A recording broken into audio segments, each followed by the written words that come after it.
네, 우리 다 같이 사도신경으로 신앙 고백하심으로 12월 16일 새벽 예배를 하나님께 드리겠습니다. 나는 전능하신 아버지 하나님, 천지의 창조주를 믿습니다. 나는 그의 유일하신 아들, 우리 주 예수 그리스도를 믿습니다. 그는 성령으로 잉태되어 동정녀 마리아에게서 나시고 본디오 빌라도에게 고난을 받아 십자가에 못 박혀 죽으시고 장사된 지 사흘 만에 죽은 자 가운데서 다시 살아나셨으며 하늘에 오르시어 전능하신 아버지 하나님 우편에 앉아 계시다가 거기로부터 살아있는 자와 죽은 자를 심판하러 오십니다. 나는 성령을 믿으며 거룩한 공교회와 성도의 교제와 죄를 용서받는 것과 몸의 부활과 영생을 믿습니다. 아멘.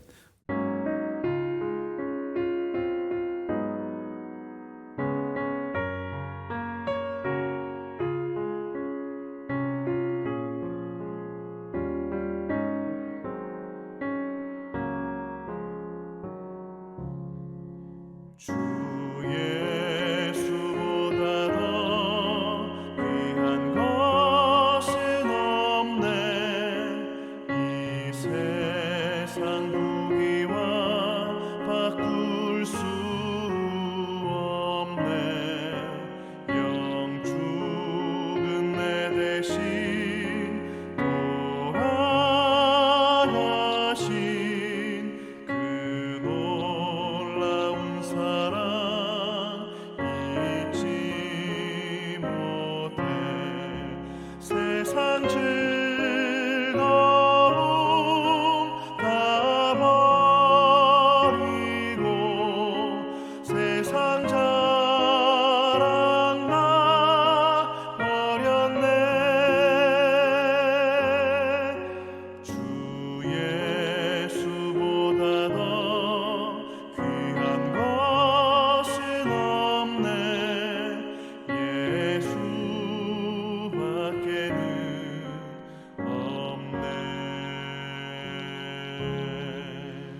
요한계시록 17장 1절에서 9절 말씀 함께 보겠습니다. 우리 한 목소리로 봉독합니다. 또 일곱 대접을 가진 일곱 천사 중 하나가 와서 내게 말하여 이르되 이리로 오라. 많은 물 위에 앉은 큰 음녀가 받을 심판을 내게 보이리라. 땅의 임금들도 그와 더불어 음행하였고 땅에 사는 자들도 그 음행의 포도주에 취하였다 하고 곧 성령으로 나를 데리고 광야로 가니라. 내가 보니 여자가 붉은 짐승을 탔는데 그 짐승의 몸에 하나님을 모독하는 이름들이 가득하고 일곱 머리와 열 뿔이 있으며 그 여자는 자줏빛 붉은빛 옷을 입고 금과 보석과 진주로 꾸미고 손에 금잔을 가졌는데 가증한 물건과 그의 음행에 더러운 것들이 가득하더라. 그의 이마에 이름이 기록되었으니 비밀이라 큰 바벨론이라 땅의 음녀들과 가증한 것들의 어미라 하였더라. 또 내가 보매 이 여자가 성도들의 피와 예수의 증언들의 피에 취한지라. 내가 그 여자를 보고 놀랍게 여기고 크게 놀랍게 여기니 천사가 이르되 왜 놀랍게 여기느냐. 내가 여자와 그가 탄 일곱 머리와 열 뿔 가진 짐승의 비밀을 내게 이르리라.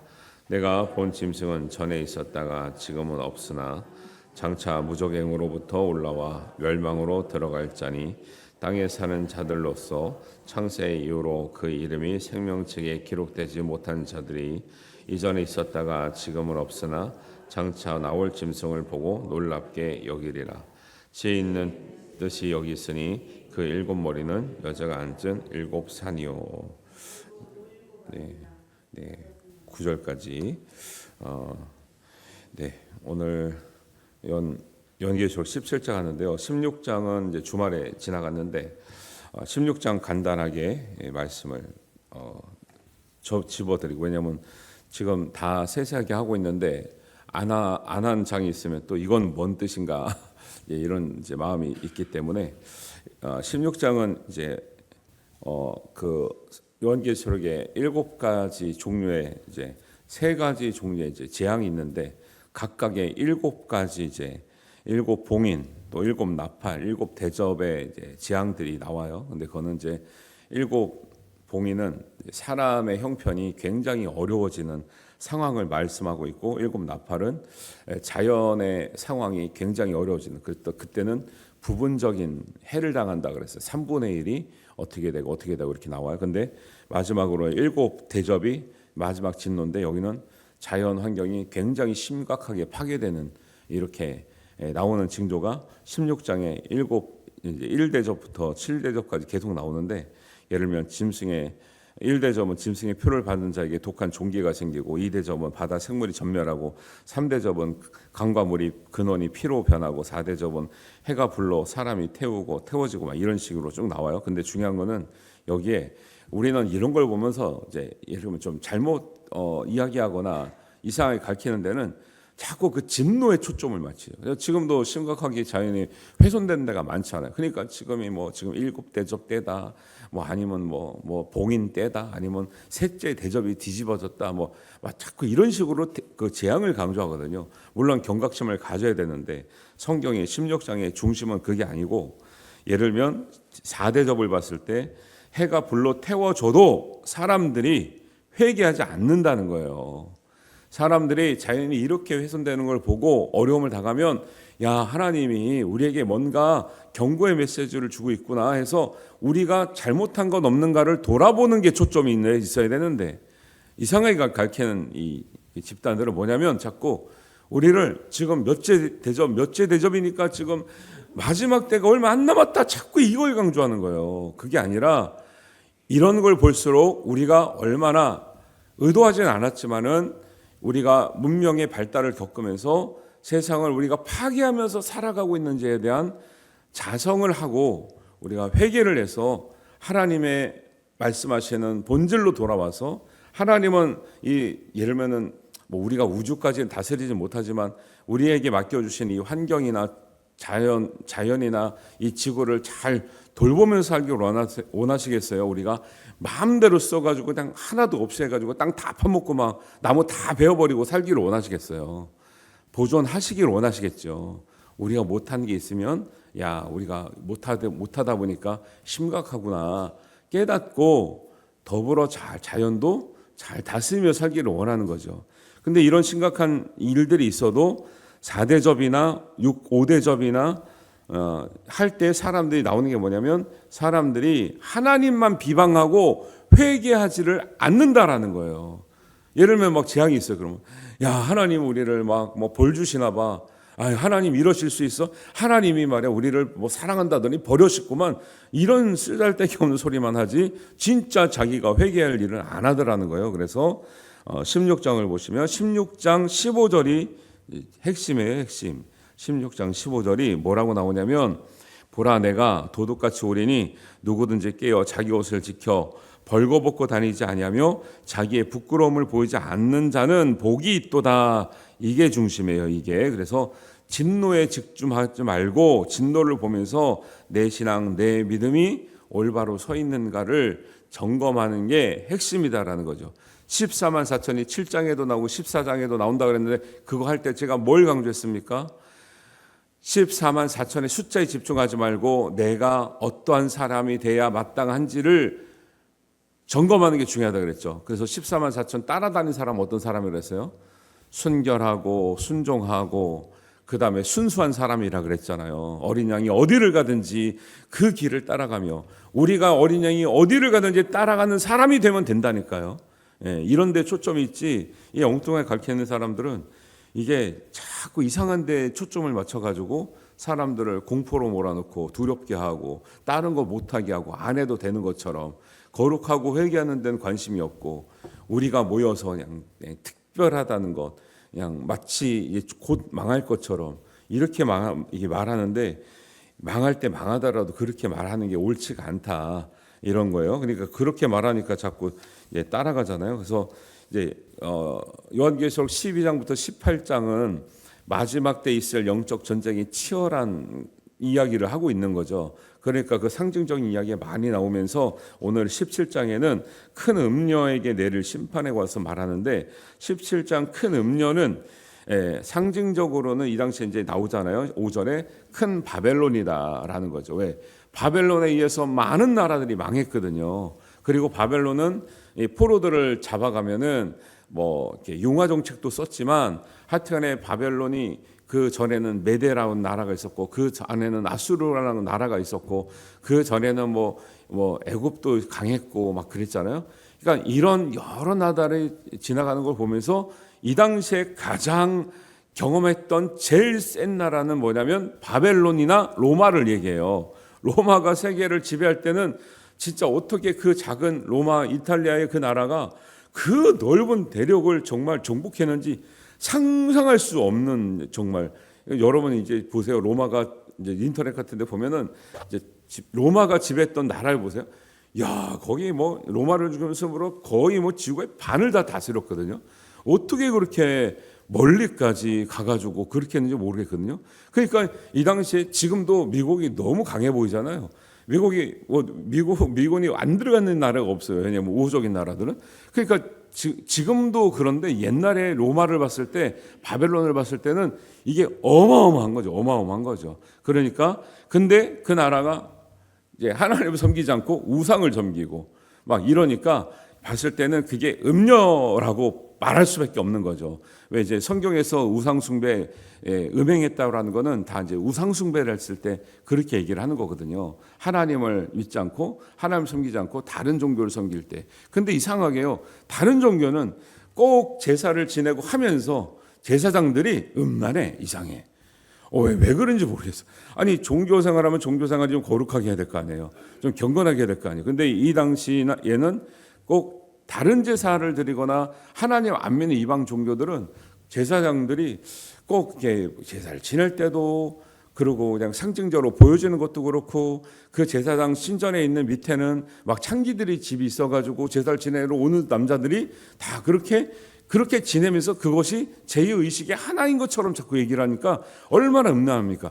예를 들면 기독교는 절대 그런 거 하지 말라 그러죠. 근데 이상하게 타종교로 가면 그것이 마치 제의식이 하나인 것처럼 얘기하니까 이게 섞여 있는 거죠. 하나님을 안 섬기고 이방 종교를 섬기는 것 자체도 음란하지만 그들이 행하는 일들을 보니까 진짜 음란해.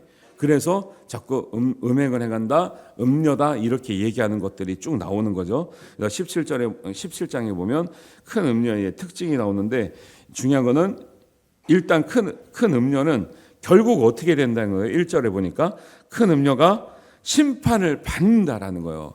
큰 음녀가 그렇게 강해 보이고 세 보이고 많은 나라를 다스리고 막 강제적으로 포로로 끌어가가지고 이렇게 해라 저렇게 해라 하면서 못 살게 굴지만 결국 바벨론도 망한다라는 거예요. 이게 중요한 겁니다. 큰 음녀는 결국 하나님께 심판을 받는 대상이지 그들이 우리를 아무리 무섭게 해도 그들이 영원한 나라가 아니다라는 데 초점이 있는 거죠. 그런 거예요. 왜냐하면 이스라엘 백성도 예를 들면 사도 요한 시대에 있었지만 바벨론 전에 메대 전에 아수르 이스라엘 백성이 얼마나 많은 민족들한테 시달렸지만 그때는 그 나라가 너무 커 보였지만 결국 지나면 얼마 못 가서 망한다는 거 알아요 몰라요? 봤지요. 역사적으로 봤지요. 그러니까 바벨론이 아무리 세도 로마 전에 바벨론 너무 셌는데 망한 것처럼 지금 당장은 로마가 이렇게 지배하고 있어도 로마는 더 크죠. 근데 로마도 영원하지 않고 로마의 황제들이 막 그랬잖아요. 신전에서 막 돼지 제사 지내게 하고 예를 들면 유대인들은 돼지 제일 싫어하는데 이게 불경하는 그 이제 짐승이라고 생각하는데 그냥 돼지 제사를 지나게 하질 않나, 막 예루살렘을 무너뜨리지 않나 막 이러니까 너무 힘든 거죠 마음으로 영적으로. 그러니까 그렇게 크게 보여도 결국은 큰 음료처럼 보이는 이 권세와 세력도 하나 앞에서는 심판받는다라는 것을 이제 강조하고 있는 거죠. 그렇게 생각하셔야 됩니다. 그래서 2절에는 땅의 임금들이 그와 더불어 음행한다. 이상해요. 이단이나 타 종교들은 꼭 보면 이제 이 음행과 연결이 돼 있어요. 보세요. 지금 이단들도 보세요.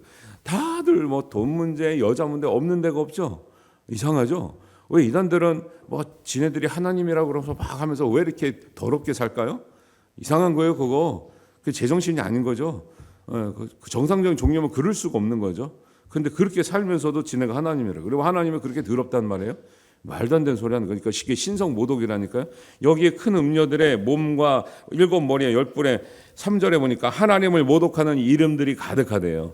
그거는 것 자체가 하나님 모독이에요. 지가 하나님이라서 하나님이 그렇게 더럽게 살고 그렇게 인간보다 더 이렇게 수준 떨어지게 사는 거는 신성 모독이죠. 신성 모독. 그냥 그 자체가 신성 모독이에요. 이단들은. 근데 모르고 살고 많은 사람들이 거기에 따라가는 거죠. 왜? 그 사람들이 그렇게 하는 거를요 은근히 좋아하는 거죠.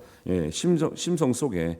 3절에 보니까 붉은 짐승을 탄 여자는 이 붉은 짐승은 7머리와 10뿔 이렇게 표현하는 것은 사탄에게 그 위임을 받은 세상의 권세와 이 권력들을 얘기해요. 그러니까 바벨론도 어마어마한 권력을 가지고 있는 거죠. 로마도 어마어마한 권력을 가지고 있는 거죠. 그러니까 유대인 땅에 와서 자기가 다스리는 나라에 와서 세금을 그렇게 뜯어가도 아무 말도 못하는 거죠. 그러니까 예수님 당시에 정말 진짜 치가 떨리가 미었던 인간들이 누구예요? 무슨 직업일까요? 그게 세리라는 세리. 로마가 그렇게 압제를 하는데 거기에 앞장서서 세금을 뜯어가. 근데 로마는 자기한테 바치는 것만 주면 네가 추가로 더 뜯어내는 건 괜찮다 그랬어요. 그러니까 세리는 세금만 뜯어가는 게 아니라 더 뜯어가서 로마한테 갖다 바치고 남는 것도 자기가 먹어. 그게 얼마나 미웠겠냐고. 근데 제자 중에 세리가 누가 있다는 거예요? 마태가 세리라는 거예요. 마태가 세리. 삭개오가 또 세리장이라는 거 아니에요? 그러니까 사람들이 그렇게 미워하는 인간인데 예수님 만나 변하더라 안 변하더라? 변하더라는 거예요. 그러니까 이런 데가 중요한 거예요. 우리도 이 사람들이 안 변하고 저 인간 저거 예수 믿어봐야 아무 도움이 안 되고 저 사람이 왜 믿을까 하지만 우리 생각이고 그런 사람들도 하나님 믿고 변화될 수 있다 없다? 변화될 것을 믿고 누구든지 위해서 여러분들 기도해 주시기를 주님의 이름으로 축복합니다. 그런 믿음이 있어야지 사람들이 이제 그냥 농담을 하겠지만 아이고 얘 사람 예수님이야 안 변할 사람이야 막 그러잖아요. 그런 얘기 하시면 안 돼. 물론 우리가 봤을 때 너무 안타까워서 하는 말씀이지만요. 그렇게 하시면 안 되고 하나님은 사람이 할 수 없는 것을 하시는 하나님인 줄 믿습니다. 그러니까 우리는 못하지. 우리는 못해도 하나님이 감동 주시면 하는 거죠. 그러니까 성경을 보면요. 그런 배경을 보면 세리가 예수님 믿었다. 세리장이 삭개오가 예수님을 보고 자기가 뺏은 것에 4배를 갚겠다 했잖아요. 그러니까 4배를 갚을 정도로 돈이 많은 거라니까요. 얼마나 착복을 했으면 4배를 갚겠습니까? 말이 안 되는 거죠. 그리고 세리였던 마태가 예수를 믿었다? 그러면 사람들이, 제가 세리였다가 예수님 믿고 이렇게 목회자가 됐어요. 그럼 사람들이 욕할까요? 좋아할까요? 욕 바가지로 겠죠. 욕 바가지로. 야, 세리인데 저게 예수님 따라서 변화됐다고, 야, 나는 저 인간 보면 난 안 믿는다 할 수도 있지만, 마태가 얼마나 신실하게 살았으면 사람들이, 야, 세리가 변화됐대. 세리가 변화됐으면 나도 믿겠다. 이렇게 나왔다라는 거예요. 그러니까 두 가지예요. 세리가 제대가 됐어. 아, 난 안 믿는다 할 수 있지만, 세리가 변화됐어? 야, 나도 믿어보고 싶다. 우리는 여러분을 보면서, 저를 보면서, 야, 나도 믿어보고 싶다. 이렇게 나와야 될 줄 믿습니다. 그러니까 그렇게 안 되는 이유가 뭐예요? 우리가 변화가 덜 돼서 그렇죠. 우리가 변화가 온전히 되면 우리를 통해서 예수 믿는 사람이 많이 나오게 될 줄을 믿습니다. 우리가 추구한 건 이런 거죠. 아, 우리가 뭐 죄 안 졌습니까? 그러니까 형제 전도하기가 어렵죠. 왜? 우리 어릴 때 얼마나 참 이렇게 꼬맹이로 아니면 어리게 어리숙하게 살아갔던 거 알아요. 그러니까 예수 믿고 뭐 말씀 전한다면 우습게 보이지. 근데 그렇게 보이다가 자기가 은혜 받으면, 야, 우리 동생이 집사님 되셨어? 권사님 되셨어? 우리 장로님 되셨어? 목사님 되셨어? 하면서 이제 머리를 조아리게 되는 거죠. 그게 누구 얘기예요? 우리 집 얘기라니까. 우리 집 얘기. 우리 큰형, 제가 막내라. 하여튼간에 형 누나들이 이거 맛이 씨알이가 안 먹혀요. 제가 뭘 말해도 교회 다닌다고 막 너무 우습게 생각. 근데 나중에 자기가 우리 은혜 받으니까 집사님 되고 권사님 되고 안수 집사님 되고 장로님 되니까 이제 귀한 줄 아는 거지. 목사님 귀한 줄 알아가지고 이제는 나이 막 저랑 거의 20년 가까이 나는 형도 막, 아이고 목사님이, 장로님이 좀 기도 좀 하세요. 제가 집에 가면 큰 소리 치면, 아니 목사님 기도하시라고. 막 옛날에는 막 차비도 안 주고 신학하지 말라고 맨날 때려치라고 맨날 그랬던 사람인데, 그럴 날이 옵니다. 인내로 기다리시고 승리하시기를 바랍니다. 그래서 이제 이 음료는 사탄의 권세를 받은 것처럼 세상의 권세를 가지고 사람들을 하나님 못 믿게 하고 곁길로 인도했던 그 모든 상징들을 얘기하는 거예요. 그래서 6절에 보니까 이 짐승을 탄 여자 성도들의 피와 예수의 증언들의 피에 취한지라 이렇게 말하거든요. 그러니까 얼마나 핍박이 많았다라는 거예요. 그 당시에 너무 핍박이 많았거든요. 여러분 진짜 말이 그렇지, 바늘로 찔러서, 창으로 찔러서 죽일 정도로 바늘로 찌르고, 막 예를 들면은 소처럼 생긴 청동에 그 사람을 넣어서 밖에서 불을 떼서 우리의 몸이 지글지글 다 죽을 때까지 그걸 불태우고, 가죽을 벗기고, 십자가에 거꾸로 못을 받고, 예수님 죽을 때까지 그냥 창자국에 막 십자가에 채찍질에 그렇게 죽는다는 게 지금 있을 수나 있는 일입니까? 이렇게 핍박을 받는 거 보면서 여러분 같으면 믿겠어요, 안 믿겠어요? 너 예수 믿으면 이렇게 된다. 너 봐라. 너도 저렇게 될 수 있으면 믿어요, 안 믿어요? 믿어요. 할렐루야.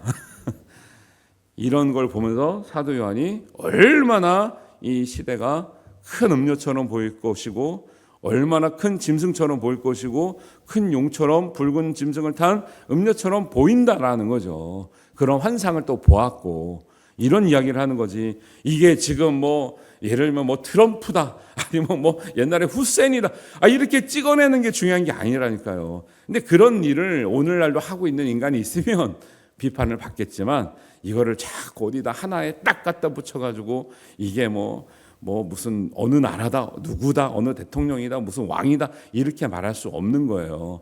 근데 이상한 종파들은 이걸 꼭 누구를 찝어, 그리고 시간을 딱 정해. 이렇게 가면 안 됩니다. 요한계시록은 그때마다 다 이런 현상들이 있었기 때문에 그렇게 딱 찍어내면 안 되는 거죠. 그러니까 이제 4절에 보면 이제 막 이 자줏빛과 붉은 빛은 원래 왕의 옷인데 두 가지 의미가 있어요. 왕의 옷이기도 하지만 너무 사치스러운 옷이고, 어떤 죄의 색깔이 자줏빛과 붉은 빛이라고 말하는 이사야의 말씀도 있거든요. 그래서 이게 권세도 있지만 어떤 죄의 어떤 영역도 있고, 너무 사치한 영역도 있고, 이런 것을 다 얘기하는 거예요. 그래서 5절에 바벨론은 돈과 성과 쾌락과 권력을 상징하는 가증한 것들이 다 보여 있는 것들이 바벨론이고요. 그것이 이제 사도 요한이 너무 놀랍게 여기니까 천사들이 왜 놀랍게 여기냐? 너 이거 지금 보는 게 너무 이상하지? 내가 다 풀어줄게 하면서 풀어주는 내용들이 제가 이제 말씀드렸던 이제 그런 내용들을 다 깨닫게 되는 거죠. 예. 그래서 오늘 제가 이 9절까지 읽은 것은 이런 식으로 해석을 할 수가 있는데 이상한 데서 또 이제 9절에 보니까 그 일곱 머리는 여자가 앉은 일곱 산이라고 하는데 일곱 산도 지금까지 지나왔던 많은 강대국들을 말할 수가 있거든요. 로마까지 해서 일곱 나라가 너무 이스라엘이나 그 지역의 강대국이었기 때문에 그런 권세와 권력을 가지고 지배할 때마다 다 자기네들이 섬기는 우상을 섬기게 했고 기독교인들을 핍박했고 유대인들을 핍박했기 때문에 이런 걸 말하는데 일곱 산을 또 이 시대의 일곱 권역이다, 일곱 산이다 해가지고 막 예를 들면은 뭐 종교, 가정, 교육, 정부, 미디어, 예술, 비전이 있어야 되고 이거를 우리가 다스려야 된다. 하나님의 뜻으로 이걸 다스리고 우리가 이걸 지배해야 하나님 나라가 온다. 우리가 우리의 힘으로 재림을 앞당기자 막 이러는 부류들이 있어요. 이걸 설명하려고 9절까지 읽었는데 오늘 설명할 수가 없네. 내일 하겠습니다. 예, 왜냐하면 이게 또 우리는 이제 대부분 앞에는 뭐 종말론을 강조하는 이단들이나 뭐 신천지나 막 이런 쪽에서 강조하는 건데 여기는 또 일곱산 것 이런 거 얘기하는 또 이제 이단으로 하는 교단도 있고 조금 위험하다고 하는 교단도 있고 그런데 이제 신사도 운동이라는데 이런 것도 이 일곱산이 그 사람들이 말하는 일곱 영역 뭐 종교, 경제, 미디어 이런 거를 말하는 게 아닌데 이런 거를 말하면서 이거를 우리가 다 다스리면 예수님의 재림이 앞당겨진다 이런 소리를 하고 있는 거예요. 또 쓰잘데기 없는 소리 하고 있는 거죠. 예수님의 재림을 우리가 어떻게 앞당깁니까? 근데 왜 지금 예수님이 안 오시냐? 우리가 이런 뭐 종교, 교육, 정부, 미디어, 예술, 비즈니스 영역에서 기독교인들이 다스리지 못해서 예수님의 재림이 지체되고 있다는 거야. 이런 내용이 성경에서 근거가 있어요, 없어요? 없는데 이걸 강조하면서 그 뒤에 나오는 것들이 현혹한 것들이 되게 많아. 이거를 말씀을 드리려고 했더니 오늘 시간상 안 되고 하여튼 오늘은 이제 거기까지 못하고 이제 그런 짐승들은 따라가는 사람들이 있어요. 8절에 보니까 그렇게 전에 있었다가 지금은 없으나 장차 무정행으로부터 올라와서 멸망으로 들어갈 자를 따라다니는 사람들이 있는데 그 사람들을 보니까요 생명책에 이름이 있대요 없대요? 없는 사람들은 그들을 잘 따라다니더라는 거예요. 여러분은 왜 그들을 안 따라다니고 여기 와 있겠어요? 여러분의 이름은 생명책에 있을 줄로 믿습니다. 진짜로. 그 사람들은 말도 안 되는데 따라다니면 진짜 지옥 간다니까요. 근데 제가 제 얘기 들어보면은 그 잘못 가르치는 데들이 좀 이상한 게 아니라 어마어마하게 이상한 데인데 사람들이 그걸 따라가고 있으니 멸망 당하겠어요, 안 당하겠어요? 안타깝죠. 너무 안타깝죠. 교주들은 죽어대는데 그거 무심코 현혹돼 가지고 미혹돼서 따라갔던 사람 무슨 죄가 있나 싶은데 안타깝죠. 꺼내오려면 봐라 그래요. 그 사람들 절대 안 나옵니다. 심지어는 그 사람들 자기네 조직 풀어가지고 못 나가게 해요. 심각하죠. 우리는 나가면 내보내줘요, 안 내보내줘요? 잘 내보내주니까 알아서 하셔요. 우리는 조직을 풀진 않습니다. 조직같이 보이는 사람이 있지만 조직을 풀진 않아요. 근데 진짜 이단 종파는요 못 나가게 해요. 진짜로. 여러분들 그 위험한 거예요. 엄청나 위험한 거예요. 그런 것들이에요. 그래서 이런 것들을 이런 게 이제 뭐 이단들이 이상한 사람들은 막 한 단어 딱 따가지고 거기서부터 막 풀어헤치는 거예요. 근데 일곱 산이 또 여러분들 잘 모르기 때문에 일곱 산 가지고 막 그렇게 얘기하면 그런가? 또 이렇기 때문에 이제 일곱 산 얘기하려고 했는데 오늘은 안 되겠고 내일 그래서 애매하게 9절까지 읽고 10절은 안 읽고 그랬습니다. 그래서 이렇게 말씀을 잘 알고 영적 전쟁이 이렇게 치열하구나. 우리가 정말 내가 어떤 옷을 입고 있는가 어떤 사람이 되는가에 초점을 맞춰서 우리 신앙생활 하는 게 중요하지 재앙이나 막 음료가 누구냐 막 음료를 두려워하고 일곱 대접을 두려워하고 이런 데 초점 있지 않다라는 걸 아시고 신앙생활을 건강하게 하실 수 있는 여러분 되시고 일주일 동안도 하나님 은혜 가운데 살아가시기를 주님의 이름으로 축복합니다. 기도합니다. 하나님 아버지 은혜를 감사합니다. 오늘 말씀을 통해서 우리가 우리 자신을 다시 한번 되돌아봅니다. 멸망길로 쫓아가지 않게 하시고 우리가 하나님 영원한 생명이요 진리요 길이신 예수님만을 따라가며 생명책에 기록된 우리의 이름들이 지워지지 않도록 항상 경건에 힘쓰는 우리 삶이 되게 하여 주시옵소서. 일주일 동안 살아갈 때 하나님 은혜를 더입혀 주시고 하나님 말씀으로 하나님 우리에게 소망이 있게 하시고 분별의 눈을 주시고 분별된 삶을 허락하여 주시옵소서. 감사드리오며 예수님의 이름으로 기도하옵나이다. 아멘. 하늘에 계신 우리 아버지, 아버지의 이름을 거룩하게 하시며 아버지의 나라가 오게 하시며 아버지의 뜻이 하늘에서와 같이 땅에서도 이루어지게 하소서. 오늘 우리에게 일용할 양식을 주시고 우리가 우리에게 잘못한 사람을 용서하여 준 것 같이 우리 죄를 용서하여 주시고 우리를 시험에 빠지지 않게 하시고 악에서 구하소서. 나라와 권능과 영광이 영원히 아버지의 것입니다. 아멘.